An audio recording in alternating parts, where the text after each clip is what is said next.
આસામના મુખ્યમંત્રી હિમંતા બિસ્વા શર્માએ શનિવારે એક મોટી જાહેરાત કરી. આસામના મુસ્લિમ પ્રભુત્વવાળા વિસ્તારોમાં વસ્તી કરતાં વધુ આધાર કાર્ડ NRC નંબર ફરજિયાત આપવો પડશે.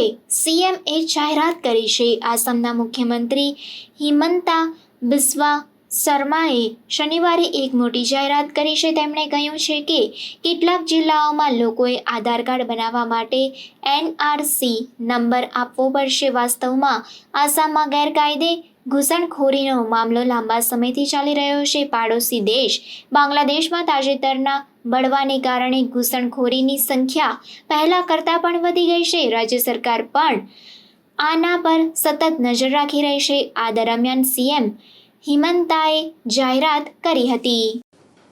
আপোনালোকে জানে যে আমি 9,55,000 যি আধাৰ বন্ধ হৈ আছিল সেই আধাৰখিনি আমি মুকলি কৰি দিয়াৰ বাবে কেন্দ্ৰীয় চৰকাৰে নিৰ্দেশ দিছে আৰু অহা 2 দিনৰ ভিতৰত UDIও ইয়াৰ যিটো প্ৰটোকল কেনেকৈ পাব কি পাব তাক দিব আৰু এই বন্ধ হৈ থকা আমাৰ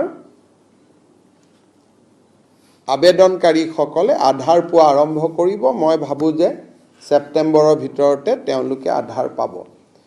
কিন্তু আধাৰক লৈ নতুন এটা সমস্যা হৈছে যে অসমৰ বহু কেইখন জিলাত ধুবুৰী গোৱালপাৰা আদিত জনসংখ্যাতকৈ বেছি আধাৰ কাৰ্ড ইস্যু হৈছে. প্ৰক্ৰিয়া আৰম্ভ কৰিছিলোঁ এইবাৰ চেপ্টাৰ 12 এদি. সেই প্ৰক্ৰিয়াটো আমি অলপ আগুৱাই লৈ গৈ আছোঁ. ৰখি যোৱাটো কথাই নাই. আমি অলপ গোটেই প্ৰক্ৰিয়াটো আগুৱাই লৈ যাব খুজিছোঁ. আপোনালোকক মই উদাহৰণ দিছোঁ. বৰপেটাত আধাৰ লোৱাৰ মানুহৰ সংখ্যা 103%. 100%লৈকে আমাৰ দায়িত্ব, কিন্তু 3% মানুহ এক্সট্ৰা.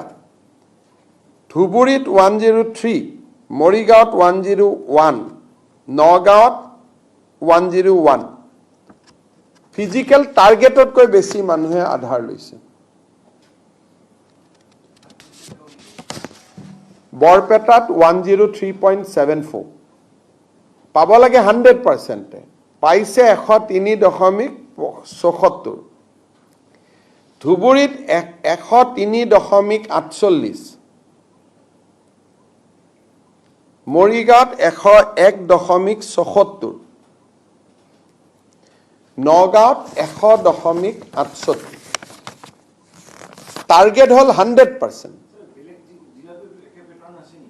তাতে কম 90%, 80%, কাৰণ বাগানৰ মানুহখিনিয়ে লোৱা নাই, গতিকে 90-80 হৈ আছে.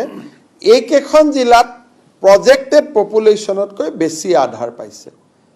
এতিয়া আমি কৰিব খুজিছোঁ কি যে আধাৰ লাগিলে ল'ব লাগিলে NRCত আবেদন কৰা নম্বৰটো লগত দিব লাগিব. পোৱা নোপোৱাটো কোনেও নাজানে. আমি সেইটোলৈকে যাব খোজা নাই, যিহেতু কোৰ্টত বিচাৰাধীন হৈ আছে.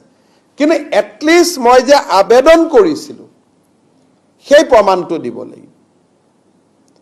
আৰু সৰু ল'ৰা হ'লে যদি তেওঁলোকৰ ল'ৰা ছোৱালী হয় সেইটো আৰু আমি ইনচিষ্ট নকৰোঁ. ই অন্ততঃ নতুনকৈ কোনো লোক অসমত আহি স্বদেশী হোৱাৰ ৰাস্তাটো বন্ধ কৰি দিব. কাৰণ আজিকালি আধাৰখন পালেই কয়. আৰু ভাৰত চৰকাৰক এই বিষয়ে আমি জনোৱাত ভাৰত চৰকাৰে অসমক বা আন ৰাজ্যকো এতিয়া অধিকাৰ প্ৰয়োগ কৰিছে যে আধাৰ যদিও চেণ্ট্ৰেল গভৰ্ণমেণ্টে দিয়ে, DCৰ NOC পোৱাৰ পিছতহে তেওঁলোকে আধাৰ দিব এতিয়াৰ পৰা. যেহেতু আমাৰ সকলো মানুহৰ আধাৰ হৈ গ'ল, নতুন মানুহখিনিৰ ক্ষেত্ৰত এতিয়া আমি আধাৰৰ প্ৰক্ৰিয়াটো অলপ টাফ আৰু আমি টান কৰিম.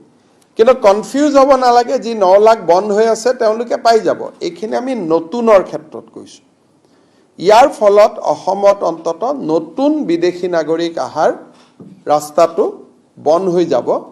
যোৱা এমাহত বৰ্ডাৰত কেইবাজনো বিদেশী নাগৰিক আমি ধৰাৰ কাৰণে আমি অলপ সাৱধান আৰু সচেতন হ'ব বিচাৰিছোঁ.